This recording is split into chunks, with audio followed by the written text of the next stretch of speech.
delirious. I saw that hell-bound ship's black sails against the yellow Indy sky and knew again the stench of powder and men's brains and war.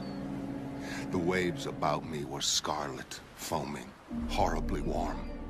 Yet still the freighter's hideous crew called out, "More blood, more blood." Its tar-streaked hull rolled over me.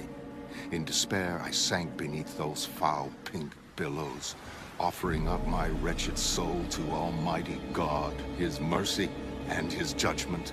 We ought to nuke Russia and let God sort it out. Of course, that's just my opinion. For what that's worth, you know, in a final analysis.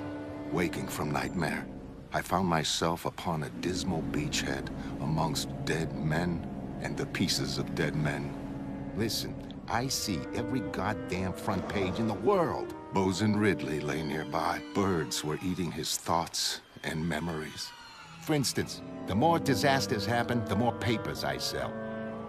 Reader, take comfort from this. In hell, at least the gulls are contented. See, everything's connected. A news vendor understands that. He don't retreat from reality. I stood in the surf and wept, unable to bear my circumstances. He's a survivor. Eventually, tears ceased. My misfortunes were small. I was alive. News vendors always cope. They're indestructible. They thrive on disaster. And I knew that life had no worse news to offer me.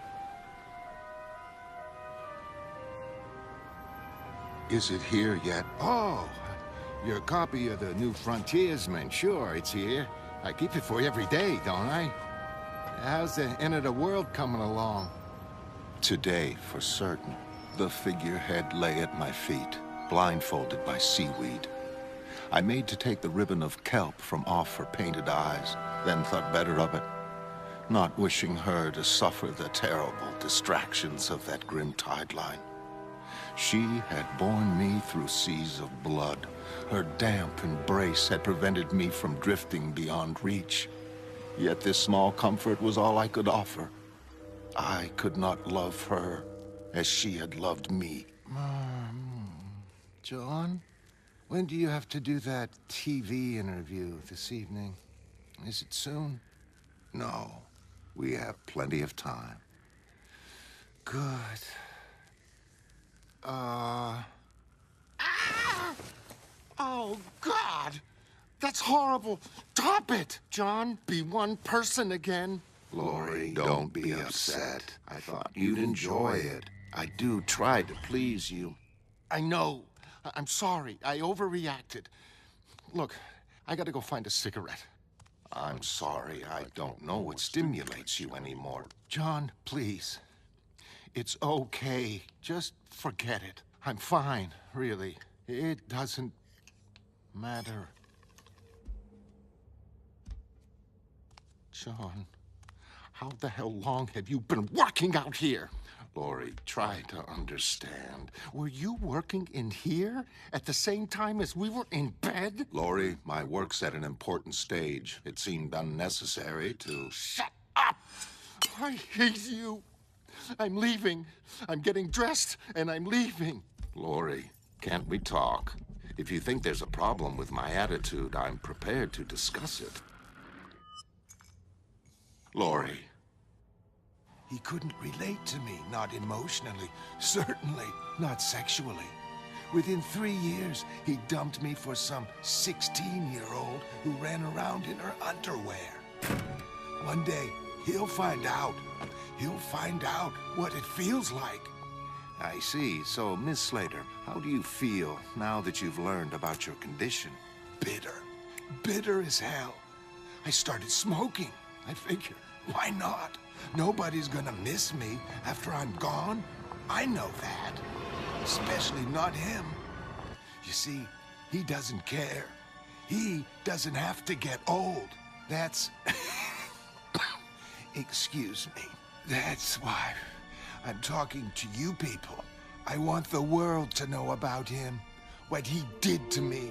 I kept quiet all these years, but then this latest thing happened, and I had to let it all out. Excuse me. After all he meant to me, after all the times he said he loved me. It's okay, Miss Slater. If you want, you can stop here. Miss Slater, I'd like to thank you for helping Nova Express so much with these investigations. I'm sure after the paper finally goes out, tonight you'll feel so much better. No, I won't. Not after what he did to me. Some things, once they're busted, they can't ever be fixed.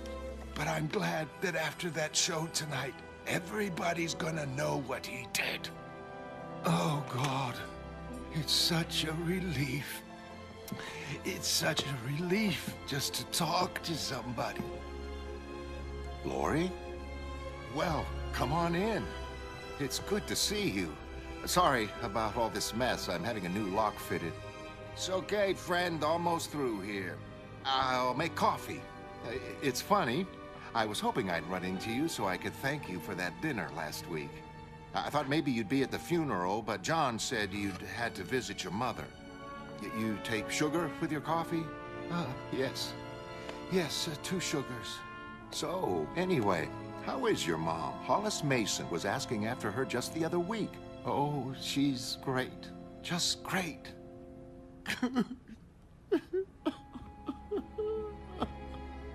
Oh, God. Oh, God, I'm so sorry. Hey, look, it's okay. I mean, whatever's bothering you, it's not the end of the world, right? I left John. Oh, I see. That is... I'm sorry. I don't know why I'm dumping it on you. I just don't know anybody else. I don't know anybody except goddamn superheroes. Dan, living with him, you don't know what it's like. The way he looks at things, like he can't remember what they are and doesn't particularly care. This world, the real world, to him, it's like walking through mist, and all the people are like shadows. Just shadows in the fog. I mean, tonight, right? I walked out after 20 years. And you know what I bet he's doing? His big emotional reaction? He's either smartening up for his TV interview or watching quarks get stuck to gluinos. Maybe both. So, where will you go? Do you have any place to stay tonight? Yeah, well, I guess I'll splash out on some overnight accommodation and think things through. Just a hotel or someplace. Somewhere normal. Dan, I'm sorry. I've turned up in hysterics when you were probably about to dress for going out. Tonight, I'm only calling on Hollis, and he doesn't care how people dress. Now, you drink this while it's hot. Here's looking at you, kid. You know, sometimes I look at myself and I don't understand. Sometimes I look at myself and think, how did everything get so tangled up? Come on. I'm holding you up from visiting Hollis. Grab your coat and I'll walk over there with you. Don't you want your coffee? Nah, I'm sorry. It's too bitter. Well, if you're sure you wouldn't rather sit and talk, Hollis would understand if I was late. Dan, listen, it's almost 6:15 already, and you know New York on a Saturday night. Sometimes the cabs just disappear, and getting from A to B takes forever. Well, I'm all through here. You're safe as houses. What happened anyway? You get robbed? No. A friend. He called when I wasn't expecting him. Ha! I got buddies like that, always turning up drunk, completely out of the blue. I heard what you said about cabs. Why don't you call my brother's company, the Promethean? It beats walking. These are bad neighborhoods. That's okay. I'm in a bad mood. Oh, so Dr. Osterman finally arrives and nobody thinks to tell me. Marvelous. He just appeared. I feel sick. They're not paying me enough for this. They're not paying me enough to handle monsters from outer space. You haven't left us time for makeup. That blue is far too light for television. Dr. Osterman, I'm Forbes, Army Intelligence. Here's a list of no-go areas. Obviously, Afghanistan will arise, but play it cool. and try not to get into any tight corners. Is this dark enough? My God.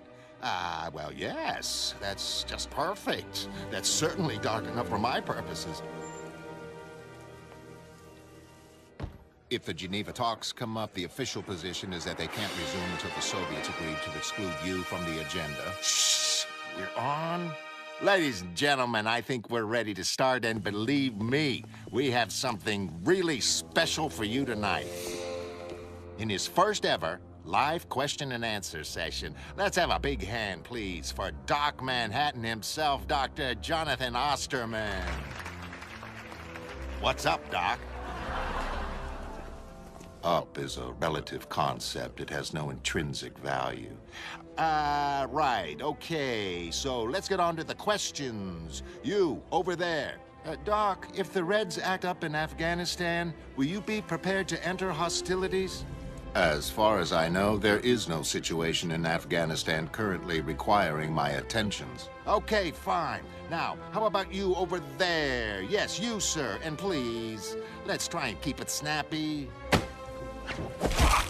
Dr. Osterman, I'm Doug Roth. I wonder if you remember Wally Weaver. Back in the early 60s, the newspapers called him Dr. Manhattan's buddy. He died of cancer in 1971. I believe it was quite sudden and quite painful.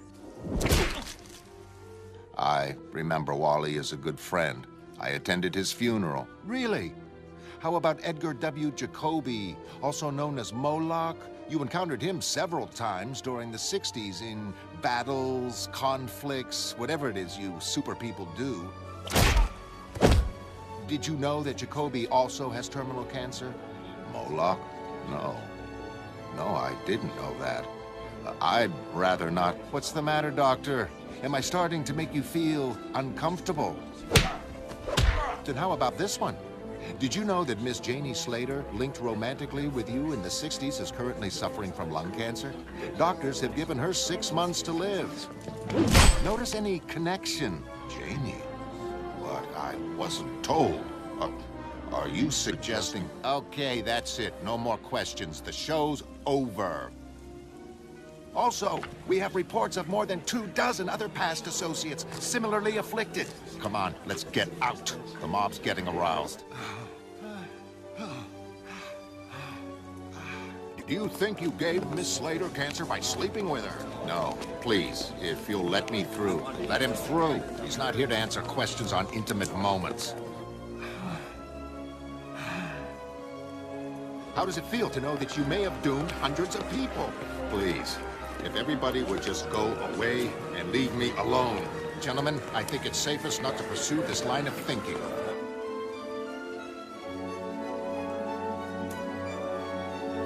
Dr. Manhattan, how often do you say, leave me alone?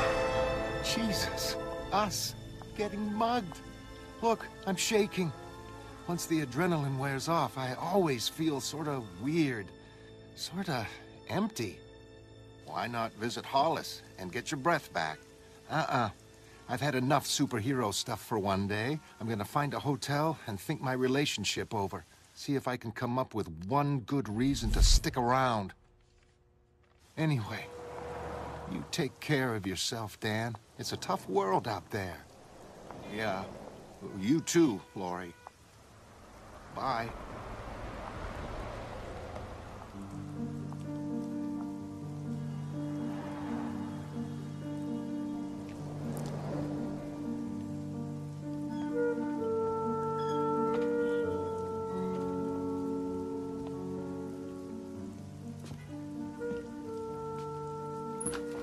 Danny, how are you?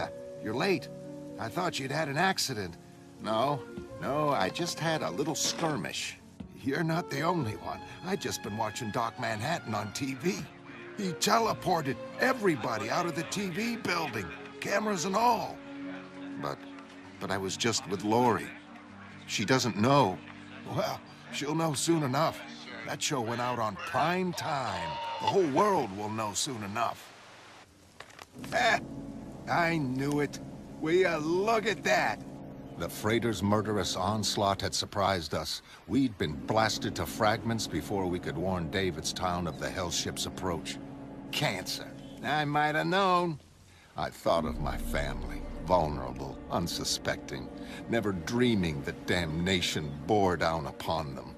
Crazed with helplessness, I cursed God and wept, wondering if he wept also. Hey, it's raining. Lend me your cap, man. No chance. But then, what use his tears if his help was denied me? In this world, you shouldn't rely on help from anybody. In the end, a man stands alone. In the terrible silence, I understood the true breadth of the word isolation.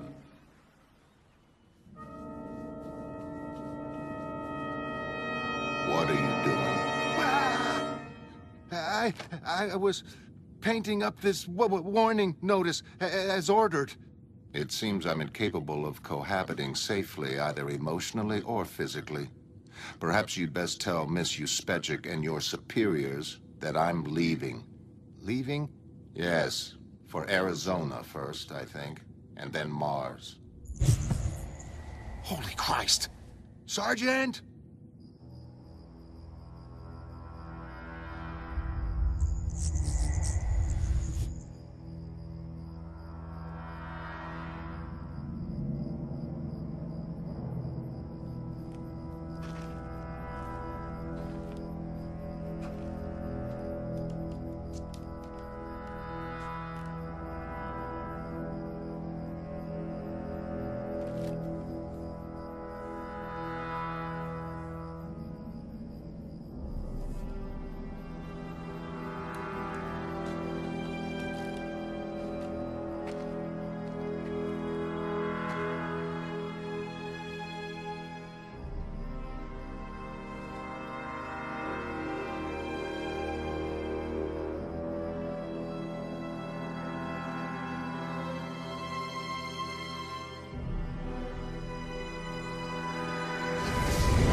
That night I slept badly beneath cold, distant stars, pondering upon the cold, distant God in whose hands the fate of Davidstown rested.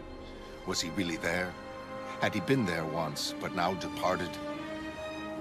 The morning sun found me no more wise, no less troubled.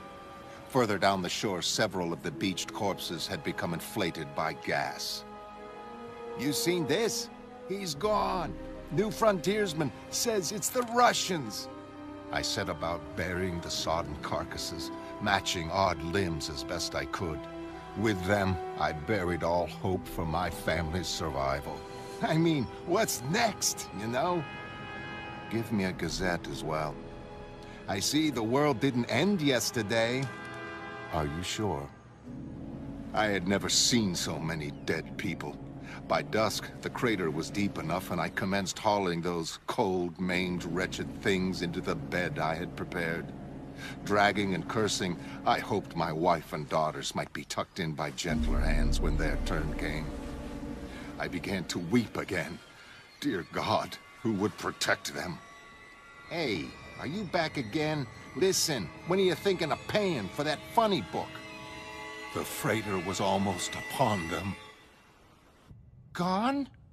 What do you mean he's gone? Haven't you read the papers? Dr. Manhattan left Earth. Now please, we have to give you a cancer scan and ask some questions. Cancer scan?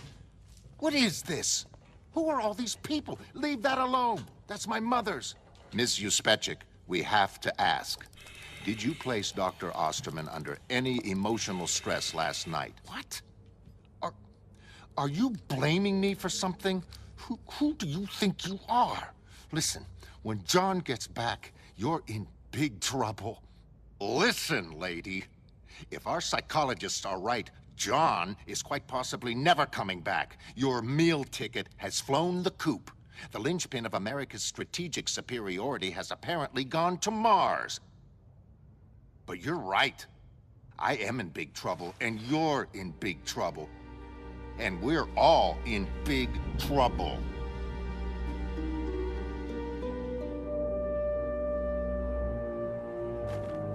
Woman. Good morning, Daniel. Brought you your Sunday paper. The comedian murdered, Dr. Manhattan exiled. 2 of us gone, all within a week. Who next? Light, Uspechik, me, you. By the way, you need a stronger lock. The new one broke after one shove. My new lock? Poor choice. Get more expensive one. Can't be too security conscious. These days, nobody's safe. Be seeing you. Thanks for the coffee and cereal. You know, superheroes are finished. These days, it's all pirates. Exhausted, I slept atop the grave, dreams ringing with the horribly familiar screams of children. I saw the black freighter bearing down on all I loved, but I was powerless to stop it. Continued next month. Hey, man, rip-off story ain't got no ending. Thanks, Chuck. Just left hanging with that ship coming in, gonna kill everybody. Shit. I'm going home. Oh, Jesus. Giant pirates. You can keep it. What? No, you can have it. And you can have my cap, too. Listen, you get home to your mom, okay? You be good to her. I mean, we all gotta look out for each other, don't we? I mean, that's my philosophy. Hey, thanks for the stuff. You take care, man. Yeah, you do. I mean, life's too short. In a final analysis. Mr. President, the latest analysis is through. If the Soviets continue into Pakistan, it's 60% certain they'll try taking Western Europe also. If he wanted to live on a red planet, he should have stayed home. Well, General, what do you think? We can be ready for a first strike within 7 days. I'd advise against leaving it longer. We have a 54% chance of wiping them out before half their birds are airborne. I'm talking total devastation. And would our losses be acceptable? Any moment now, we'll be able to give you an overview. Ah, there we are. Britain down, Germany down. Well, I've seen worse scenarios. Is that some heading for our East Coast there? At this point in our contingency plans, where should we be? Somewhere else, Henry. Uh-oh, there goes Boston, and New York, Baltimore, Washington. Wow, that's pretty breathtaking. I'll say. Do you have a projection of the fallout drift from that? Coming up now. I'd always kind of hoped that the big decision would rest with somebody else. This is going to take some thinking about. It's like old naval battles. So much depends upon a quirk of the wind. The wind's a force of nature. It's totally impartial, totally indifferent. I think we'll give it a week, gentlemen, before bringing out our big guns. After that, humanity is in the hands of a higher authority than mine. Let's just hope he's on our side.